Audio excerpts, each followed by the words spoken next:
परमेश्वराचा धन्यवाद असो की पुन्हा एकदा देवानं आम्हाला एकत्र केलं आणि देव त्याच्या लोकांच्या जीवनामध्ये अद्भुत साक्ष घडवतो आणि देवाची महिमा आम्हाला प्रगट करतो. Praise the Lord.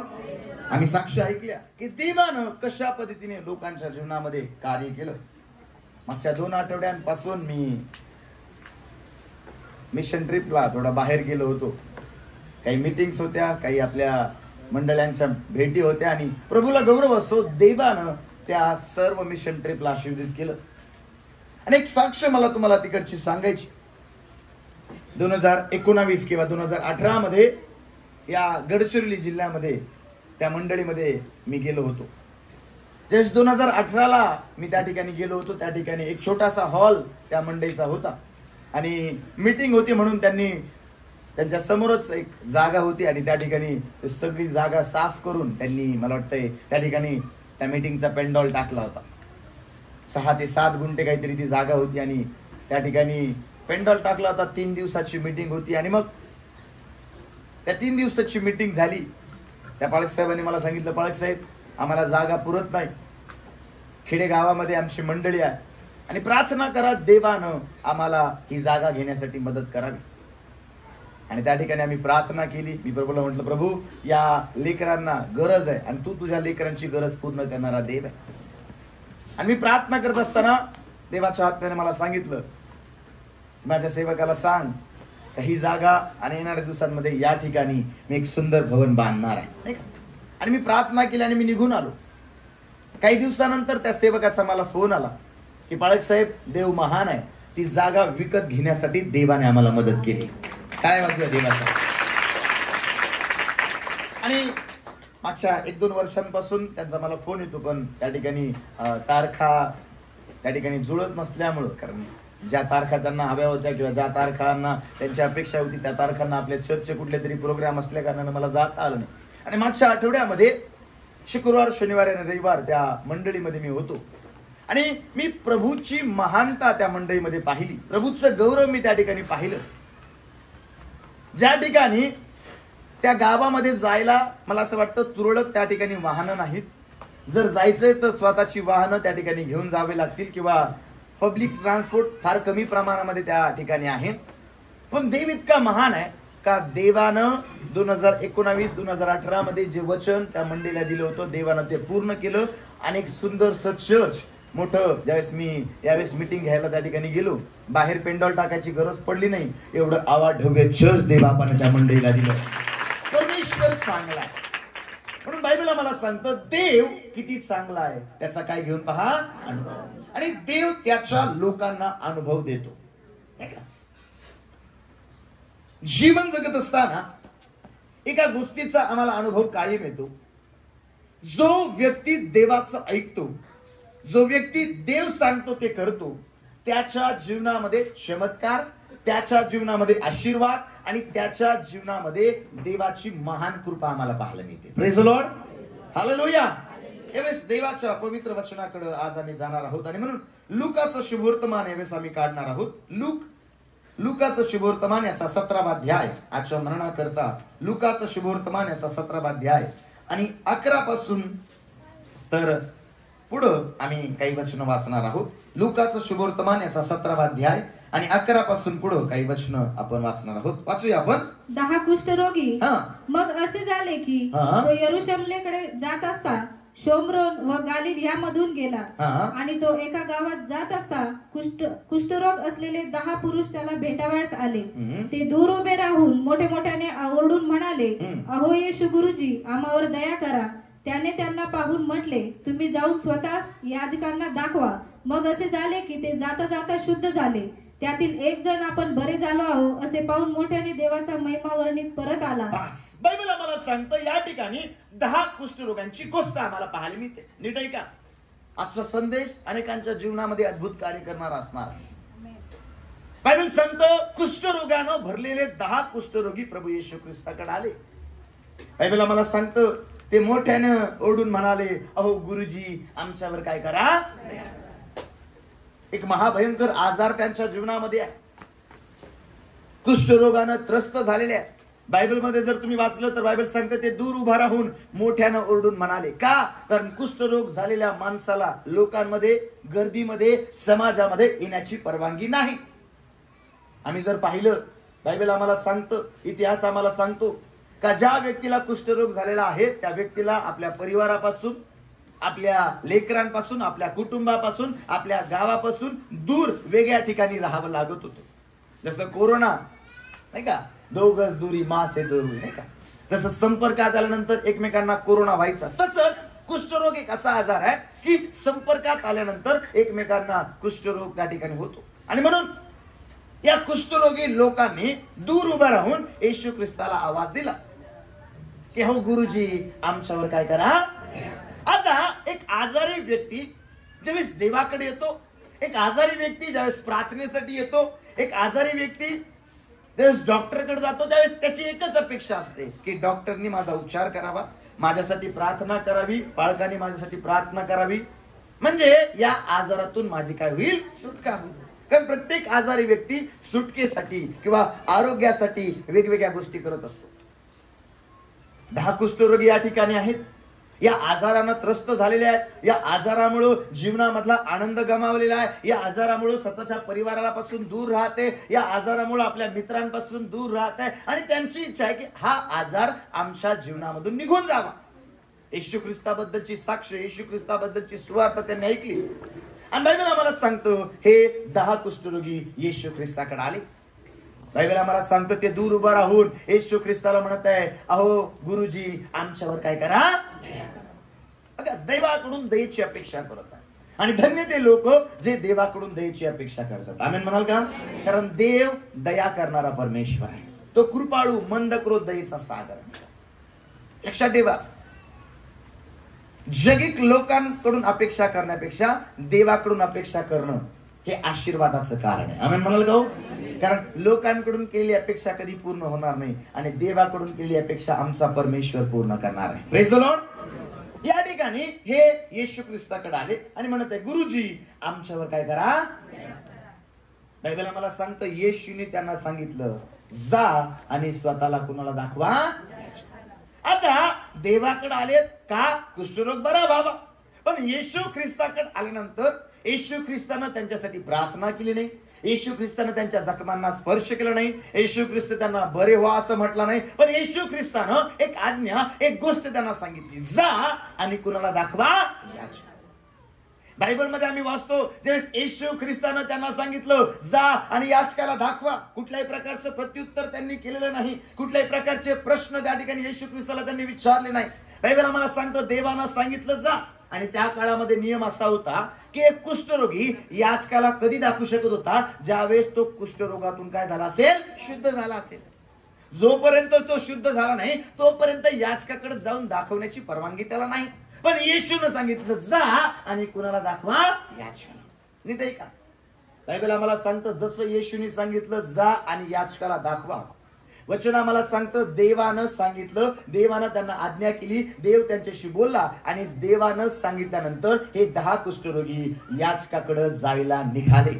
आणि बायबल आम्हाला सांगतं ज्यावेळेस देवानं सांगितलेली गोष्ट त्यांनी करायला सुरुवात केली, याचकाकडे जायला ते लागले आणि बायबल आम्हाला सांगतं जाता जाताच ते शुद्ध झाले. हालेलुया. आज मला काय सांगायचं आहे, आजचा जो माझा विषय आहे तो खूप महत्वाचा आहे. आमच्या जीवनामध्ये आम्ही चमत्कारांची अपेक्षा करतो, आमच्या जीवनामध्ये आम्ही आशीर्वादाची अपेक्षा करतो, आमच्या जीवनामध्ये देवाच्या कृपेची, देवाच्या दयेची, देवाच्या मार्गदर्शनाची आम्ही अपेक्षा करतो. पण मला तुम्हाला सांगू द्या, चमत्कार तेव्हाच घडतात, आशीर्वाद तेव्हाच जीवनामध्ये येतात ज्यावेळेस आम्ही देव सांगतो ते ऐकतो आणि जो देव सांगतो तो ऐकतो, तो आशीर्वादित झाल्याशिवाय राहणार नाही. बोला प्रेज द लॉर्ड. हालेलुया. म्हणून आजचा माझा विषय आज्ञा पालन. ख्रिस्ती जीवन जगत असताना, विश्वासणाऱ्याचं जीवन जगत असताना देवाची आज्ञा पाळणं, देवाच्या वचनाला ऐकणं आणि देव सांगतो ते करणं खूप गरजेचं आहे. बायबलमध्ये जर आम्ही वाचलं, बायबल आम्हाला सांगतं जर तुम्ही माझ्यावर प्रीती करता तर तुम्ही माझ्या काय पाळाल, आज्ञा पाळाल. नाही का? लक्षात ठेवा, आज आज्ञा पालनाबद्दल आम्ही शिकणार आहोत.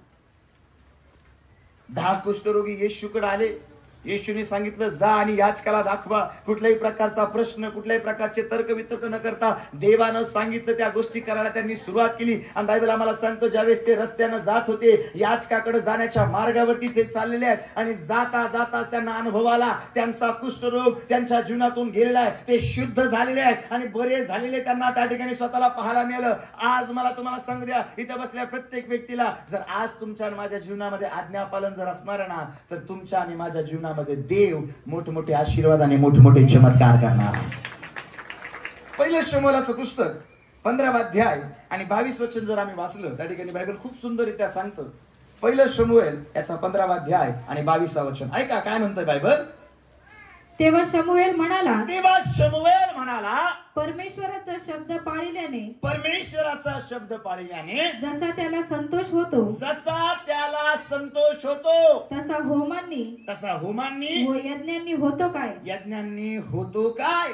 पहा, यज्ञापेक्षा आज्ञा पाळणे बरे. बघा बायबल सांगतो देवाला कुठल्या यज्ञांनी आनंद होत नाही किंवा देव कुठल्या यज्ञांनी खुश होत नाही. देव खुश होतो कशाने माहिती का, ज्यावेळेस तुम्ही आणि मी देवाच्या आज्ञांचं काय करतो, पालन करतो. या ठिकाणी बायबल सांगतं यज्ञापेक्षा आज्ञा पाळणं महत्वाचं आहे. यज्ञापेक्षा आज्ञा पाळणं हे काय आहे, महत्वाचं आहे. कारण देवाला यज्ञ नको, देवाला आज्ञा पाळणं गरजेचं आहे. बोला हालेलुया, बोला हालेलुया. आणि आजकाल आम्ही पाहतो आज्ञापालन आम्हाला पाहायला मिळत नाही. आजकाल लोकांना चमत्कार हवाय, आजकाल लोकांना आशीर्वाद हवाय, आजकाल लोकांना पुरवठा हवाय, आजकाल लोकांना सगळ्या गोष्टी हव्यात, पण लोकांना आज्ञापालन नकोय. आणि मला तुम्हाला सांगू द्या, जोपर्यंत आज्ञापालन आमच्या जीवनामध्ये नसणार आहे ना, तोपर्यंत आशीर्वाद आमच्या जीवनामध्ये कधीच नसणार आहे. परत एकदा वचन वाचत आई काय म्हणते बायबल, ऐकूया आपण. तेव्हा शमूएल म्हणाला परमेश्वराचा शब्द पाळिल्यानं जसा त्याला संतोष होतो तसा होमांनी व यज्ञांनी होतो काय. पहा, यज्ञापेक्षा आज्ञा पाळणे बरे. एडक्याच्या वपेपेक्षा वचन ऐकणे बरे. कोणतं बरं आहे? बायबल सांगतो यज्ञापेक्षा आज्ञापालन बरं. तुम्ही आणि मी विश्वासणाऱ्याचं जीवन जगत असताना देव आज्ञा पालनाची तुमच्याकडून आणि माझ्याकडून अपेक्षा करतो. देवाची इच्छा आहे की आम्ही त्याच्या आज्ञांचं पालन करावं. आणि म्हणून स्तोत्र 119 आणि 73 वचन जर आम्ही वाचलं, या ठिकाणी बायबल आम्हाला सांगतं, दावीद काय म्हणते, तुझ्या हातांनी मला निर्माण केलं व मला घडवलं, तुझ्या आज्ञा शिकण्यास मला बुद्धी दे. दाविदाला किंवा स्तोत्रकर्त्याला माहितीये देवाची आज्ञा पालन करणं, देवाच्या आज्ञा शिकणं याच्यामध्ये आशीर्वाद लपलेला आहे. देवाची आज्ञा पालन करण्यामध्ये चमत्कार लपलेला आहे. देवाची आज्ञा पालन करण्यामध्ये पुरवठा लपलेला आहे. बोला हालेलुया, हालेलुया. जर वचनामध्ये आम्ही पाहिलं, बायबल आम्हाला सांगतं, पहिले राजाच्या पुस्तकामध्ये 17वा अध्याय आणि 4 वचनामध्ये जर आम्ही वाचलं तर बायबल आम्हाला खूप सुंदररित्या सांगतं. वाचा बरं ताई काय म्हणतं बायबल. पहिलं राजे 17वा अध्याय 4थं वचन. ऐका काय म्हणतं बायबल. त्या ओळाचे पाणी तुला प्यावयास मिळेल आणि मी कावळ्यास आज्ञा केली आहे ते तुला अन्न पुरवतील. पुढं परमेश्वराच्या सांगण्याप्रमाणे करून तो यार्दने समोरच्या करीत ओळा नजीक जाऊन राहिला. कावळे त्यास भाकरी व मांस सकाळ संध्याकाळ आणून देत. बघा बायबल मला सांगतं या ठिकाणी देवानं कावळ्यांना आज्ञा दिली. कुणाला आज्ञा दिली? आणि वचन आम्हाला सांगतो 3.5 वर्ष जोपर्यंत एलिया त्या डोंगरामध्ये होता, जोपर्यंत एलिया त्या गुफेमध्ये होता, 3.5 वर्ष रोज सकाळी आणि संध्याकाळी कावळा आपल्या मुखामध्ये, आपल्या चोचीमध्ये भाकर आणि मांस घेऊन येते. मला आज सांगायचंय काय, तुम्ही आणि मी ज्या देवाची सेवा करतो तो परमेश्वर जगाचा निर्माण करताय. त्यानं कावळ्याला आज्ञा केली आणि कावळ्यानं देवाच्या आज्ञेचं पालन केलं. जर कावळे देवाची आज्ञा पालन करतात तर तुम्ही आणि मी जीवित प्राणी आहोत, आम्हाला पण देवाच्या आज्ञांचं पालन करणं गरजेचं आहे. हालेलुया. आज माझा विषय हाच आहे की आज्ञा पालनामध्ये आशीर्वाद आहे, आज्ञा पालनामध्ये कृपा आहे, आज्ञा पालनामध्ये चमत्कार आहे. आम्ही पुढे तो विषय खूप पाहणार आहोत. पण आज मला आज्ञापालन तुम्हाला समजून द्यायचं. या ठिकाणी कावळ्याला आज्ञा दिली आणि बायबल आम्हाला सांगतं ज्यावेळेस कावळ्याला आज्ञा दिली ना, कावळ्यानं आपलं काम त्या ठिकाणी पूर्ण केलं. कावळ्यानं त्या ठिकाणी देवानं सांगितलं ते केलं. आणि लक्षात ठेवा, ज्यावेळेस तुम्ही आणि मी देवाच्या आज्ञा पाळतो ना, आमच्या जीवनामध्ये आशीर्वाद आल्याशिवाय राहत नाही. आम्ही म्हणाल का? हालेलुया. आज्ञा पालन एक अशी गोष्ट आहे की ज्याच्याद्वारे आमचं देवावर किती प्रेम हे कळतं. आज्ञापालन एक अशी गोष्ट आहे की त्याच्याद्वारे आम्हाला कळतं आम्ही देवाची किती आज्ञा पाळणारे आहोत, आम्ही देवावर किती प्रेम करणारे आहोत, आम्ही देवावरती किती त्या ठिकाणी प्रीती करतो. वाचूया आपण वचन. 1 योहानाचं पत्र याचा 5वा अध्याय आणि 3रं वचन जर आम्ही वाचलं, काय लिहिलं बघा. 1 योहानाचं पत्र याचा 5वा अध्याय आणि 3रं वचन. हा ऐका. देवावर प्रीती करणे म्हणजे, देवावर प्रीती करणं म्हणजे त्याच्या आज्ञा पाळणे होय. त्याच्या आज्ञा पाळणं होय. आणि त्याच्या आज्ञा कठीण नाहीत. हा, आणि त्याच्या आज्ञा कठीण. देवावरती प्रेम करणं म्हणजे काय? बरेचदा समाजामध्ये, कुटुंबामध्ये, मंडळीमध्ये अनेक लोकांकडून आम्ही ऐकतो माझं देवावर खूप प्रेम आहे. I love you Jesus. येशूवर माझं खूप प्रेम आहे. अनेक भाऊ, अनेक बहिणी, अनेक लेकरं त्या ठिकाणी मोठ्यानं म्हणतात चर्चमध्ये आल्यावर माझं देवावर खूप प्रेम आहे, माझं देवावर मी खूप प्रीती करतो, नाही का? आम्ही बरेचदा ताव म्हणतो I love you Jesus, I love you Jesus. Bible सांगतं आमचं देवावर प्रेम आहे हे कधी कळून येतं माहिती का? ज्यावेळेस आम्ही त्याच्या आज्ञांचं काय करतो? पालन करतो. लक्षात ठेवा, आमची देवावर प्रीती आहे याचं प्रमाण हेच आहे की आम्ही त्याच्या आज्ञा पाळतो का नाही. कारण जो व्यक्ती देवाच्या आज्ञा पाळतो ना, तोच व्यक्ती देवावरती काय करतो? प्रीती करतो. योहानाचं शुभवर्तमान 14वा अध्याय आणि 21 वचन असं लिहिलंय की ज्याच्या जवळ माझ्या आज्ञा आहेत तो त्या पाळतो, तोच माझ्यावर प्रीती करणार आहे. हालेलुया. बोला हालेलुया. काय लिहिलंय बायबल मध्ये? जो माझ्यावर प्रीती करतो तो माझा काय पाळतो? आज्ञा पाळतो. आम्ही देवावर प्रीती करणारे लोक आहोत. आम्ही देवाची वाणी ऐकणारे लोक आहोत. आम्ही देवाच्या वचनाकडे लक्ष देणारे लोक आहोत. आणि म्हणून आज मला देवाच्या वचनामधून तुम्हाला सांगायचंय आज्ञा पालनामध्ये आशीर्वाद लपलेला आहे. पुढे हळूहळू आम्ही पाहणार आहोत नेमकं आज्ञापालन का महत्वाचं आहे. नेमकं आज्ञापालनामध्ये अशा काय गोष्टी आहेत की ज्या केल्यानंतर आमच्या जीवनामध्ये मोठमोठ्या गोष्टी येणार आहेत. आज्ञापालन केल्यानंतर नेमकं काय होतं, आज्ञापालनाचे नेमके फायदे काय आहेत, आम्ही पुढे पाहणार आहोत. पण आज मला आज्ञापालन तुम्हाला त्या ठिकाणी समजून सांगायचंय. रोमकराचं पत्र जर आम्ही काढलं, रोमकराचं पत्र याचा 5वा अध्याय आणि 19 वचन वाचूया आपण. रोमकराचं पत्र याचा 5वा अध्याय 19 वचन. हा ऐका. हा, कारण जसे त्या एकाच मनुष्याच्या आज्ञाभंगाने पुष्कळ जण पापी ठरले होते, तसे या एकाच मनुष्याच्या आज्ञा पालनाने पुष्कळ जण नीतिमान ठरतील. बघा, बायबल आम्हाला सांगतो देवानं अखिल पृथ्वीची निर्मिती केली आणि अखिल पृथ्वीची निर्मिती केल्यानंतर देवानं आदाम आणि हवा नावाचं एक कुटुंब त्या ठिकाणी बनवलं. आदाम आणि हवा नावाचे पती पत्नी देवानं बनवले आणि देवानं या आदाम आणि हवेला एदेन बागेमध्ये ठेवलं. आता एदेन या शब्दाचा अर्थ आहे आनंद. बायबलमध्ये आम्ही पाहतो या एदेन बाग अशी आहे की जिच्यामध्ये अशा नद्या आहेत की ज्याच्यामध्ये सोनं, चांदी, हिरे, मोती, जवाहरात त्या नदीमध्ये आहेत. बायबल आम्हाला सांगतं उपजीविका भागवण्यासाठी उत्तमातले उत्तम फळ झाडं, उत्तमातले उत्तम झाडं त्या ठिकाणी आहेत, प्राणी पशु त्या ठिकाणी आहेत. देवानं आदामाला एक आज्ञा दिली, काय की तुला या एदेन बागेमधल्या वाटेल त्या झाडाचं फळ येथेच खा, पण बऱ्या वाईटाचं ज्ञान करून देणारा झाडाचं काय खाऊ नको? फळ खाऊ नको. पण बायबल आम्हाला सांगतं सर्प वंचरामध्ये खूप धूर्त होता आणि तो आदाम आणि हवेकडे आला आणि त्यानं आदाम आणि हवेला देवाची आज्ञा मोडण्यासाठी त्या ठिकाणी प्रवृत्त केलं. बायबलमध्ये आम्ही वाचलं की ते फळ नाही का दिसण्यास मनोहर, खाण्यास इष्ट नाही का, आणि मग बायबल आम्हाला सांगतं आदाम आणि हवेने ते फळ घेतलं आणि बायबल आम्हाला सांगतं ते खाल्लं आणि त्या ठिकाणी पाप घडलं आणि आदाम आणि हवा एदेन बागेमधून बाहेर पडले. एका व्यक्तीच्या आज्ञाभंगामुळं माणसाच्या जीवनामध्ये मरण आलं, मरणाची सत्ता आली. पण बायबल आम्हाला सांगतं प्रभू येशू ख्रिस्ताच्या आज्ञा पालनामुळं तुमचं आणि माझं पाप धुतलं गेलं आणि तुम्ही आणि मी नीतिमान ठरलो. हालेलुया. म्हणून आज्ञापालन महत्वाचं आहे. एका व्यक्तीने आज्ञाभंग केला, मरण आलं, पण एका व्यक्तीनं आज्ञा पालन केलं आणि त्या आज्ञा पालनामुळं असंख्य करोडो लोकांना जीवन मिळालं. आमेन म्हणाल का हो? हालेलुया. येशू ख्रिस्त काय म्हणतो? हे पित्या, तुझी इच्छा असेल तर हा प्याला मजपासून दूर जाऊ दे, पण माझी नाही तर कुणाची इच्छा पूर्ण होऊ दे, तुझी. आणि बायबल आम्हाला सांगतं पित्याची इच्छा होती की तो मारला जावा, गाडला जावा, तिसऱ्या दिवशी पुन्हा एक वार जिवंत व्हावा. आणि बायबल आम्हाला सांगतं येशू आमच्यासाठी मेला, पण तिसऱ्या दिवशी पुन्हा एक वार जिवंत झाला आणि आता त्या राजकीय सिंहासनावर बसलेला आहे आणि आम्हाला घ्यायला येणार आहे. हालेलुया. आणि जो कोणी त्या येशूवर विश्वास ठेवतो त्याला काय मिळतं? तारण मिळतं.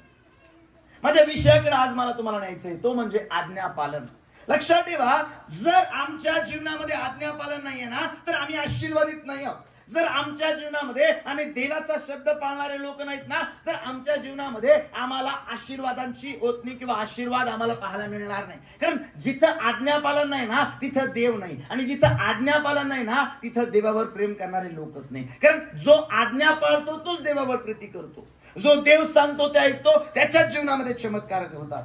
बायबल आम्हाला सांगतं, ज्यावेळेस आम्ही उत्पत्तीचं पुस्तकाचा 22वा अध्याय आणि 18 वचन वाचतो त्या ठिकाणी बायबल आम्हाला सांगतं, देव अब्राहमाला म्हणत आहे, तू माझा शब्द पाळला आणि म्हणून पृथ्वीवरील सर्व राष्ट्रे काय होतील? आशीर्वादित होतील.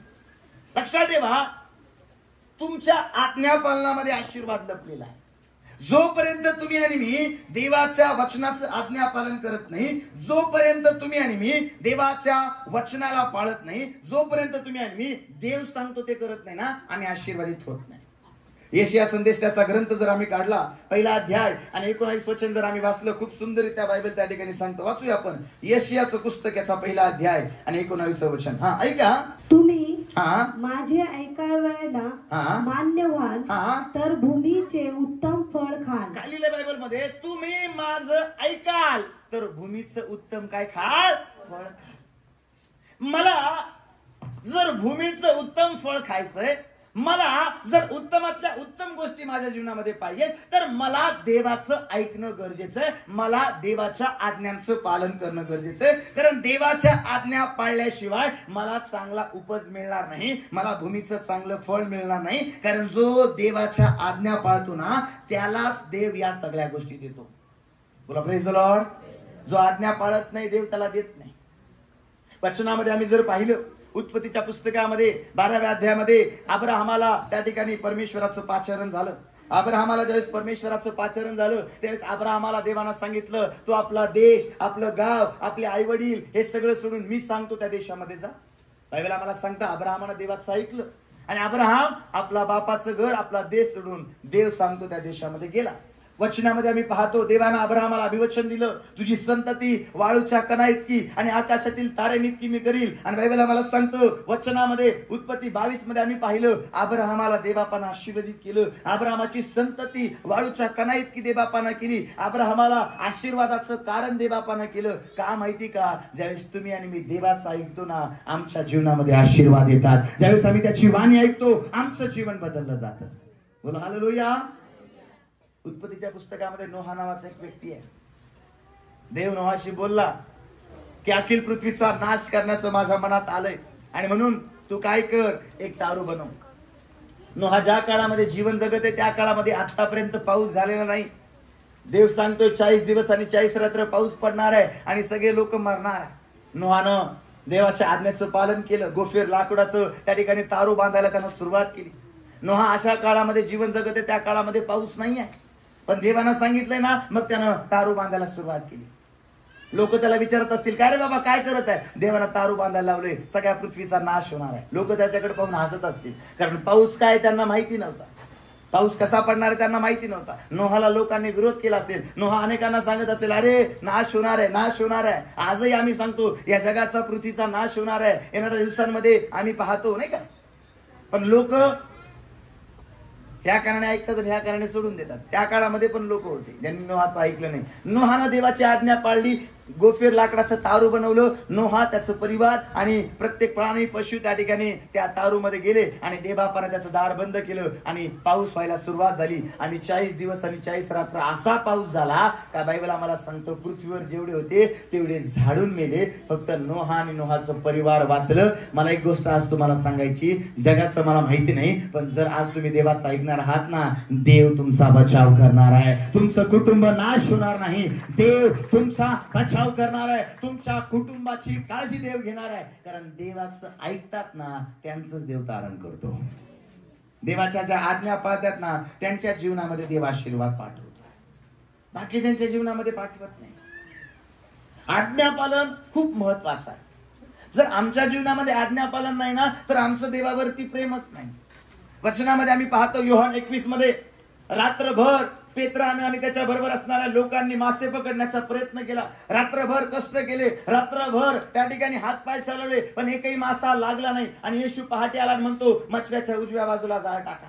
बघा, अनुभवाचा वापर केलाय, ज्ञानाचा वापर केलाय, सगळ्या गोष्टींचा वापर केलाय. रात्रभर काबाड कष्ट केले. आता निराशा निराशा निराशा आली, पण बायबल आम्हाला सांगतो येशू आला आणि येशू म्हणतो मछव्याच्या उजव्या बाजूला जाळ टाका. रात्रभर निराशेनं घेरलेलं आहे. कधी कधी आमच्या जीवनामध्ये निराशा आम्हाला घेरून टाकते, कधी कधी आमच्या जीवनामध्ये अडचणी, आजार, समस्या आम्हाला घेरून टाकतात. आणि त्या काळामध्ये देव आमच्याशी बोलतो, देवाच्या आज्ञांची आम्हाला आठवण होते. देव काय सांगतो त्या गोष्टी आम्हाला त्या ठिकाणी कराव्या लागतात. आणि लक्षात ठेवा, ज्यावेळेस आम्ही पेत्रासारखं देव सांगतो आणि मग आम्ही जाळ टाकतो ना, मला तुम्हाला सांगू द्या, 153 मोठी मासे त्या जाळ्यामध्ये आले. जाळं फाटायला लागलं, जाळं ओढता येईना. का? ज्या दिवशी तुम्ही देवाचं ऐकायला सुरुवात करणार आहात ना, तुमच्या आशीर्वाद ओसंडून वाहायला सुरुवात होणार आहे. माझं पात्र काठोकाठ भरून वाहणारच आहे, कारण मी देवाचं ऐकलेलं आहे.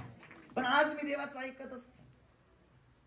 आज माझे कान जगिक गोष्टी ऐकण्याकडे लागलेत. आज माझ्या कान जगिक गोष्टींकडे लागलेत. आज मी जग काय म्हणतं, हे काय म्हणतं, ते काय म्हणतं, याच्याकडं त्याच्याकडं त्याच्याकडं त्याच्याकडं माझे कान लागलेले. लक्षात ठेवा, जगाचं ऐकण्यामध्ये आशीर्वाद नाही आहे. जगाचं ऐकण्यामध्ये आशीर्वाद कधीच नाहीये. ज्यावेळेस तुम्ही देवाचं ऐकता ना, देव तुम्हाला आशीर्वादाचं कारण करतो.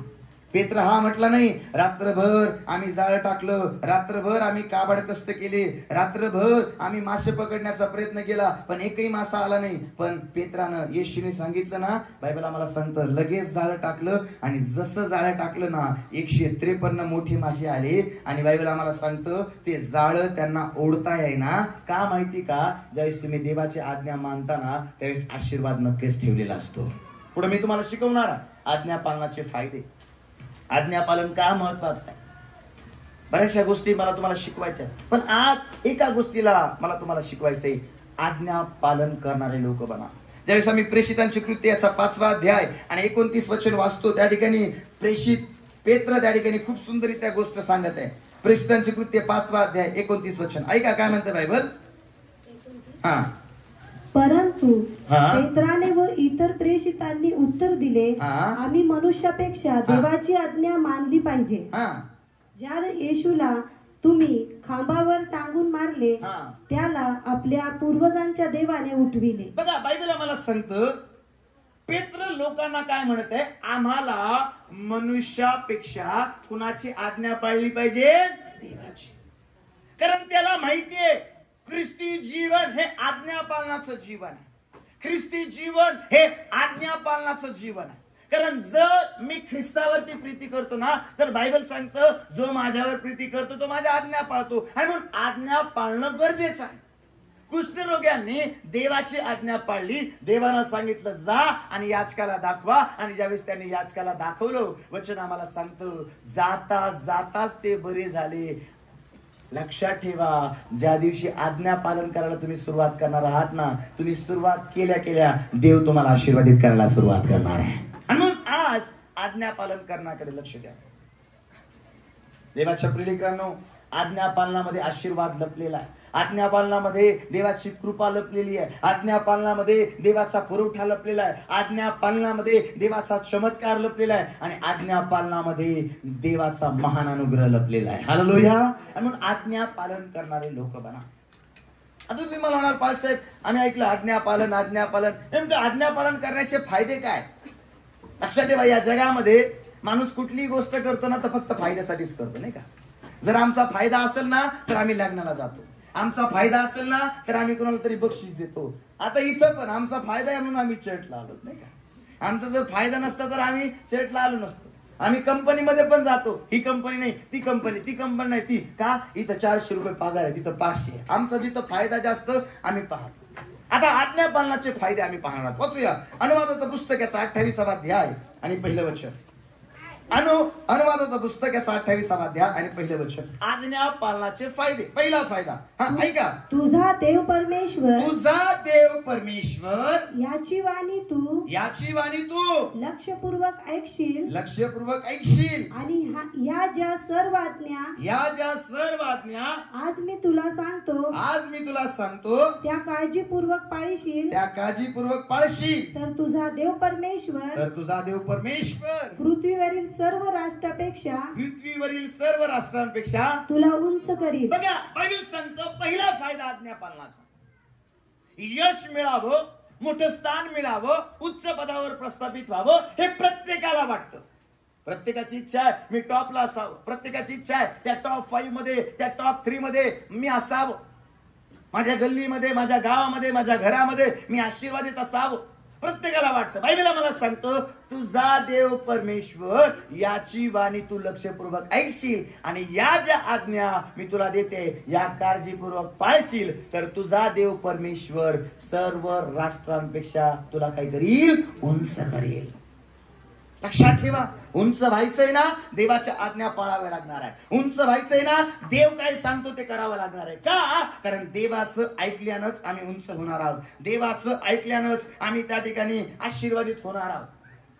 बायबलमध्ये एक राजा आहे, दुसऱ्या राजाचं पुस्तक 17वा अध्याय आणि 4, 5, 6, 7 मध्ये यहोशाफाट नावाच्या राजाबद्दल बायबल आम्हाला सांगतो. वचन आम्हाला सांगतं तो आपला पूर्वज दाविदाच्या देवाला शरण गेला.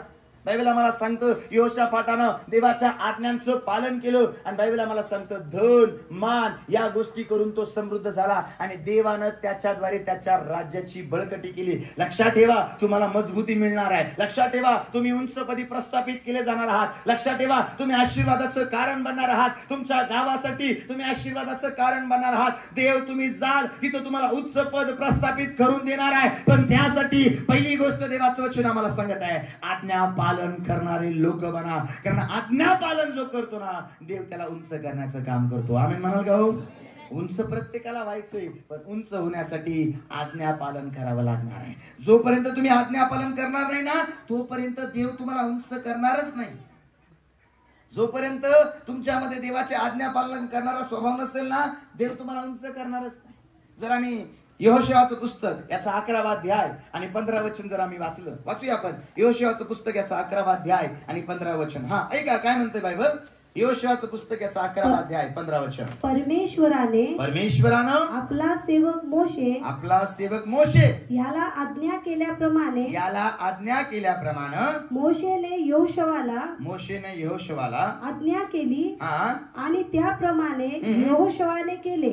परमेश्वराने मोशेला आज्ञा पाळलेली कोणतीही गोष्ट करण्याचे त्याने सोडिले नाही. बायबल मध्ये आम्ही वाचतो या ठिकाणी यहोशुआच्या जीवनाबद्दल लिहिलंय.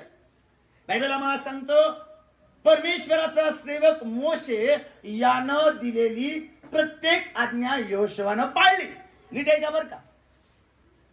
मोशेनं ज्या ज्या आज्ञा यहोशुआला दिल्या त्या त्या प्रत्येक आज्ञांचं त्या ठिकाणी त्यानं पालन केलं. त्या ठिकाणी मोशेला यहोशुआ कधी उलटून बोलला नाही. बायबल आम्हाला सांगतं कायम आणि कायम मोशे सांगेल त्या गोष्टी यहोशुआ करत आला. आता इस्रायल लोकांना मिस्रातून 400 वर्षाच्या गुलामगिरीतून देवानं मोशेच्या द्वारे बाहेर काढलं. आता मोशे नंतर इस्रायल लोकांचा पुढारी कोण झाला? बायबल आम्हाला सांगतं यहोशुआ झाला. का माहिती का? कारण यहोशुआच्या जीवनामध्ये आज्ञापालन होतं आणि आज इथं बसलेल्या प्रत्येकाच्या जीवनामध्ये जर आज्ञापालन असेल ना देव तुम्हाला उंच करायला सुरुवात करणार आहे. तुमच्या पिढीला, तुमच्या वंशजाला, तुमच्या गावाला, तुमच्या घराला येशूच्या नावात देव उंच करणार आहे. हालेलुया. काय लिहिलं परत एकदा वाचा बरं सिस्टर. हा ऐका. परमेश्वरानं आपला सेवक मोशे याला आज्ञा केल्याप्रमाणे मोशेने यहोशुआला आज्ञा केली आणि त्यानं त्याप्रमाणे यहोशुआने केलं. परमेश्वरानं मोशेला आज्ञा पिलेली कोणती गोष्ट करण्याचे त्याने सोडिले नाही. त्यानं सोडलं. मोशे यहोशुआ देवाच्या आज्ञा पालन करणारे लोक होते. बायबल मला सांगतं अनेक राजांवरती, अनेक देशांवरती, अनेक सत्तांवरती देवानं या मोशेच्या द्वारे, या यहोशुवाच्या द्वारे इस्रायल लोकांना विजय दिला.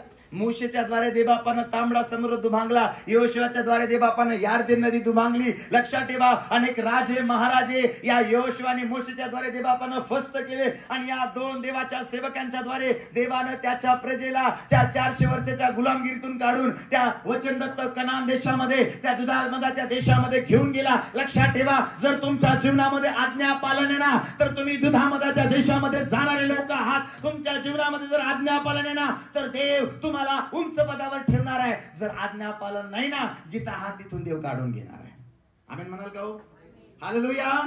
बायबल आम्हाला सांगतं देवानं शौलाला इस्रायलाचा राजा म्हणून निवडलं. वचनामध्ये आम्ही पाहतो या शौलानं देवाची आज्ञा मोडली.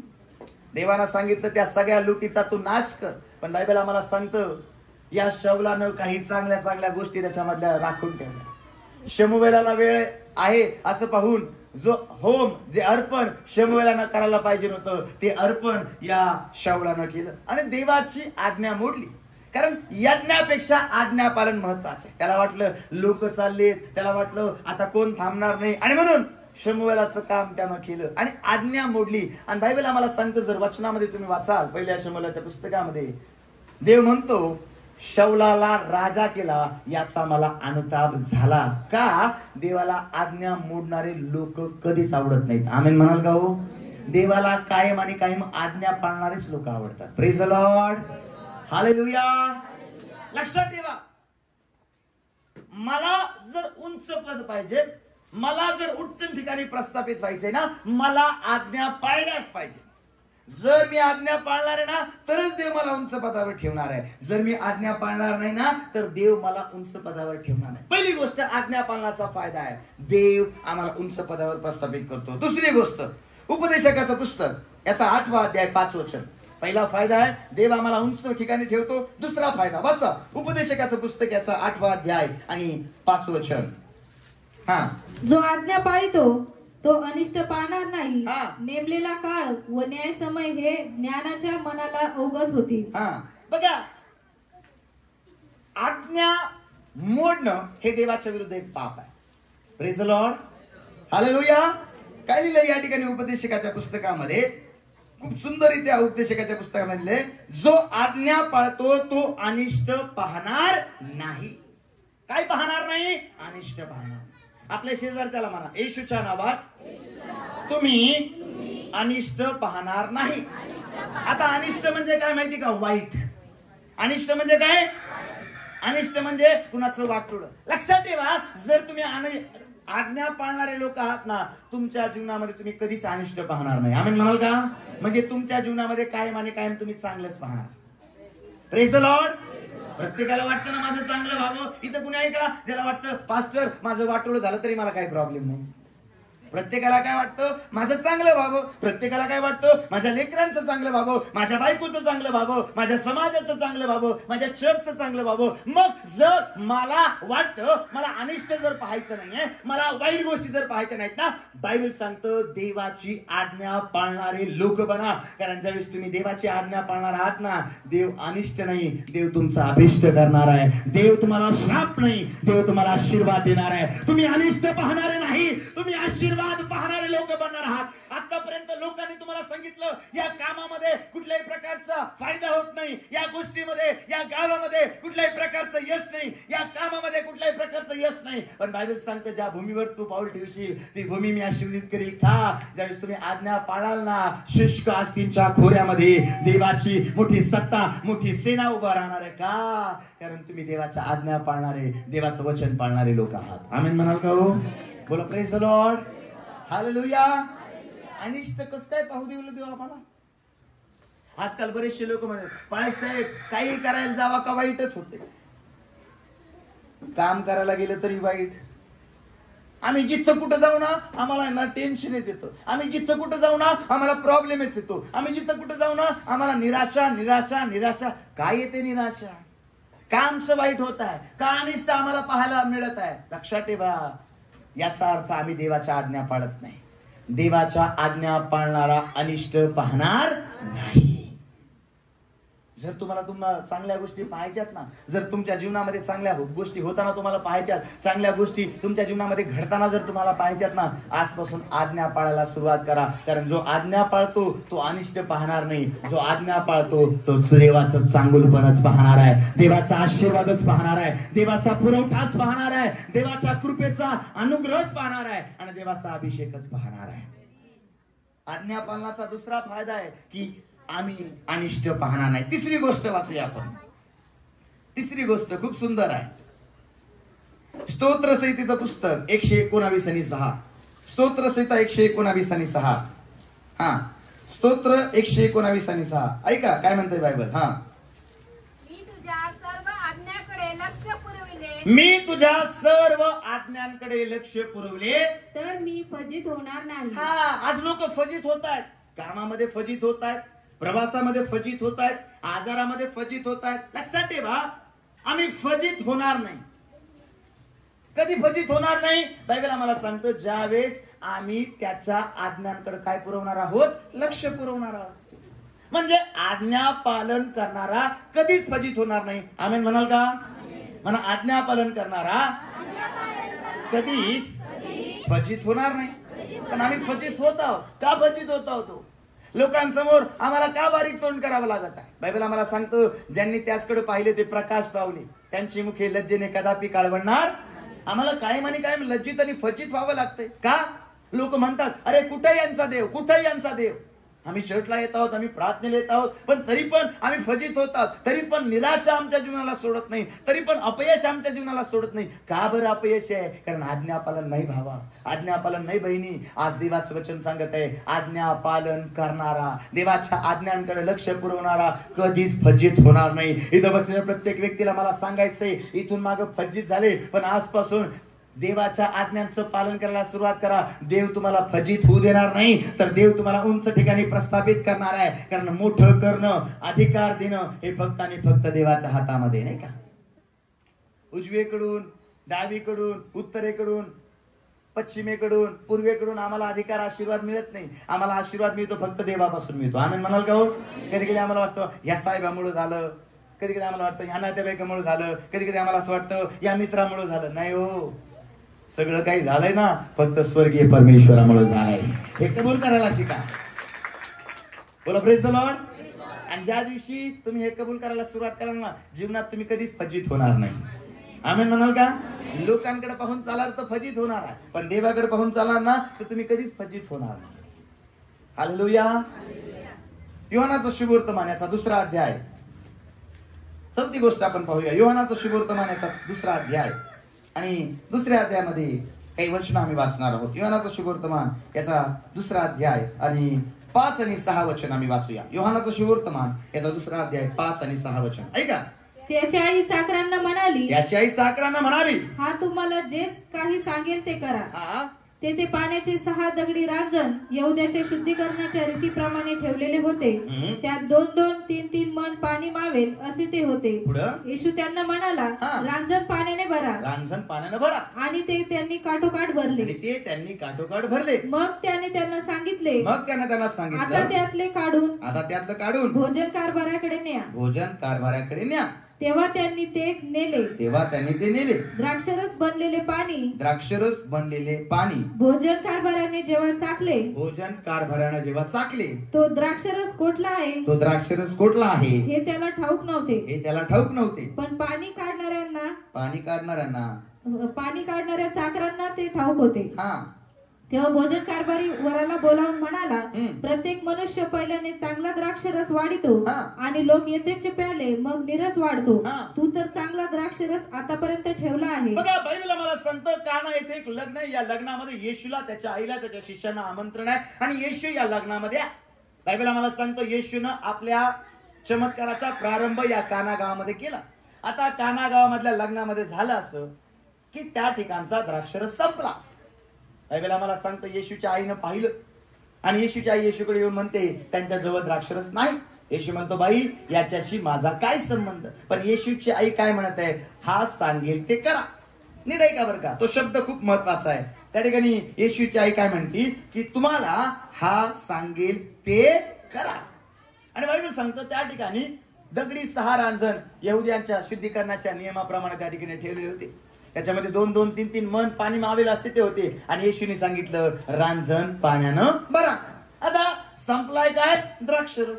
आणि येशूनं काय भरायला लावलं? पाणी. पण बायबल आम्हाला सांगतं या ठिकाणी या चाकरांनी कुठल्याही प्रकारची प्रश्नावली येशूला केली नाही. येशूने सांगितलं रांजण पाण्यानं भरा, यांनी रांजण पाण्यानं काठोकाठ भरले. येशूने सांगितलं या रांजणातलं पाणी घ्या आणि भोजन कारभाराने येऊन चाका. त्यांनी ते पाणी घेतलं आणि भोजन कारभाराला घेऊन गेले.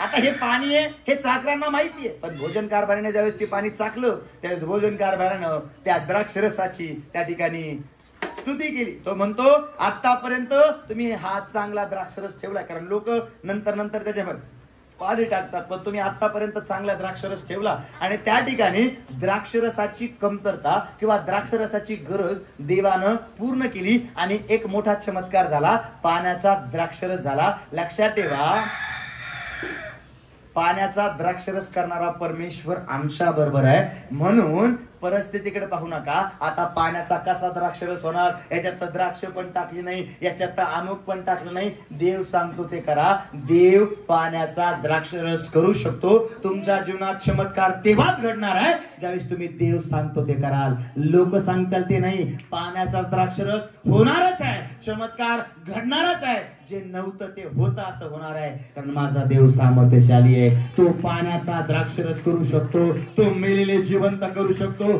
तो लंगडे चालवू शकतो, कारण येशूमध्ये सामर्थ्य आहे. पण आज काय घडतं माहिती का? पालक साहेब खरंच प्रार्थना केल्यावर मी बरी होईल का? बोला हालेलुया. काही लोकांना तर मी पाहतो, माझा वाईट वाटेल तुम्हाला, नो प्रॉब्लेम, आपल्या चर्च मध्ये नाहीत पण मी अनेक ठिकाणी पाहतो,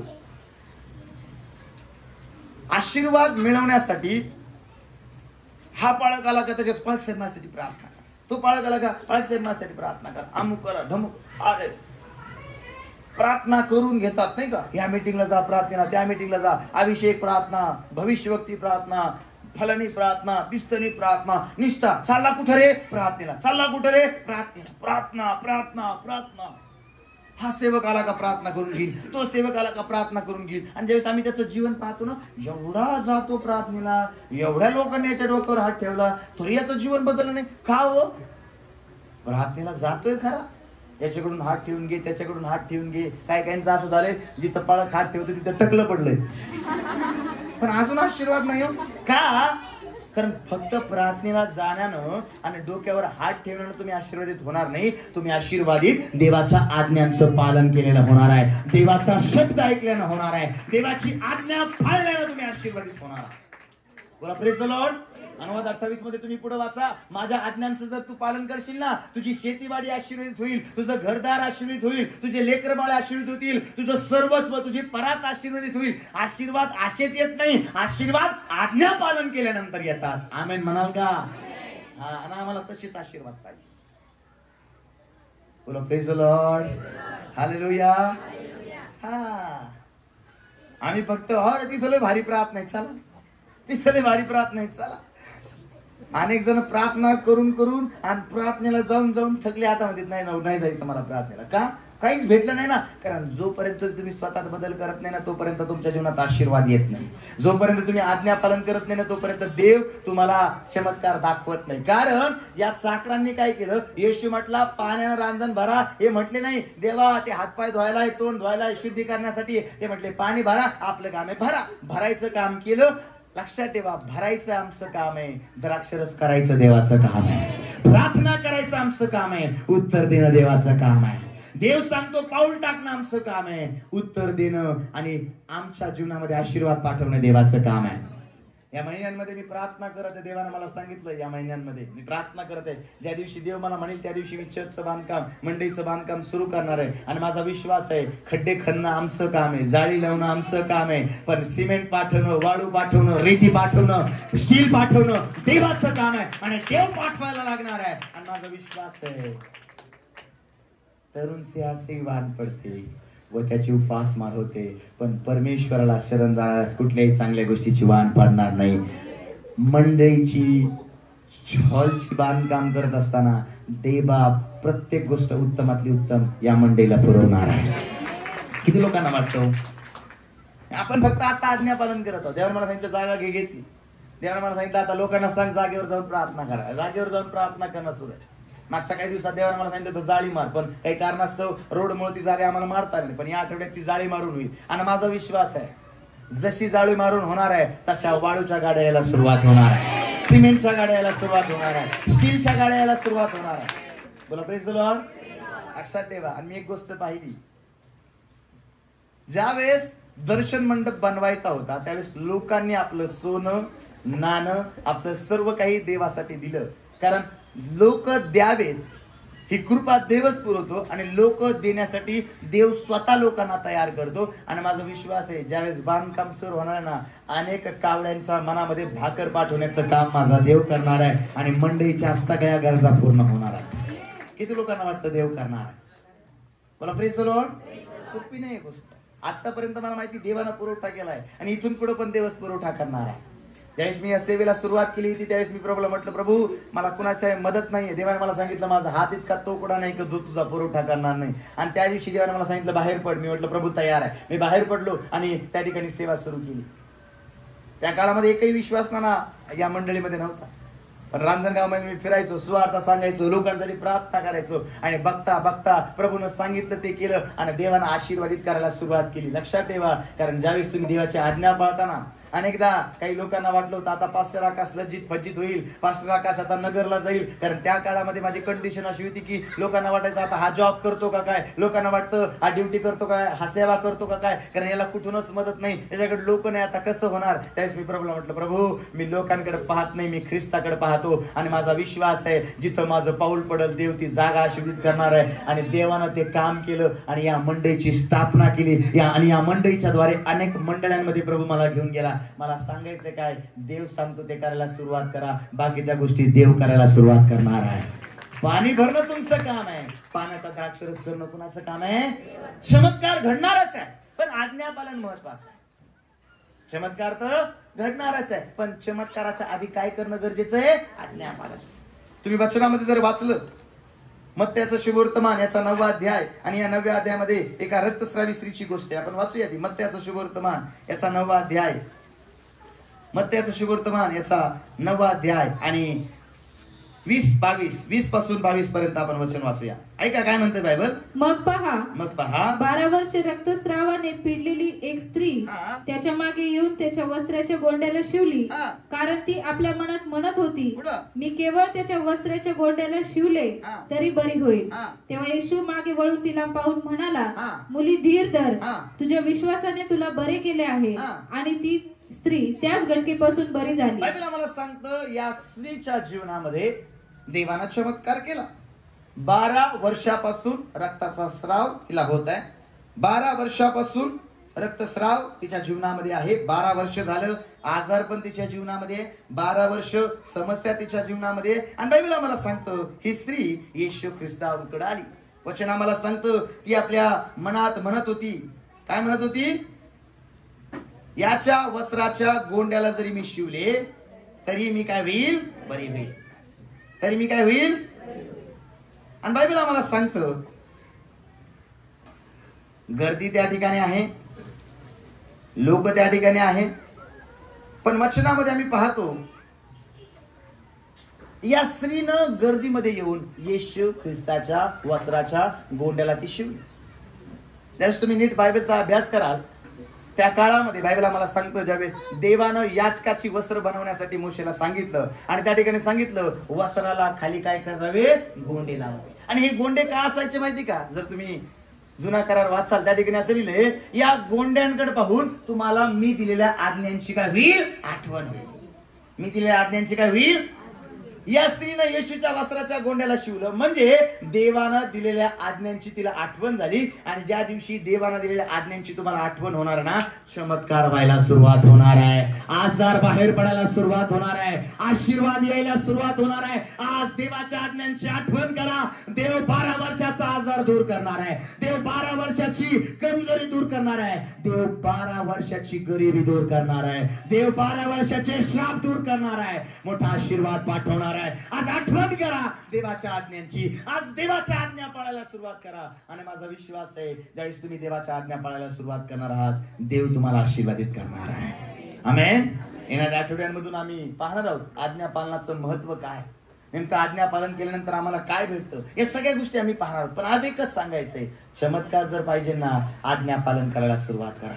ज्या दिवशी तुम्ही चमत्कार तुम्हाला वाटतो व्हावा, आज्ञा पालन करायला सुरुवात आजपासूनच करा. ज्या दिवशी आज्ञा पालन कराल, देव चमत्कार करायला सुरुवात करेल. पाण्याचा द्राक्षरस होणार आहे आणि 12 वर्षाचा आजार याच ठिकाणी, याच क्षणाला तुमच्या जीवनाला येशूच्या नावात सोडून जाणार आहे. आमेन. आज्ञा पालन करणारे लोक बना. देव तुम्हाला आशीर्वादित करो. आमेन.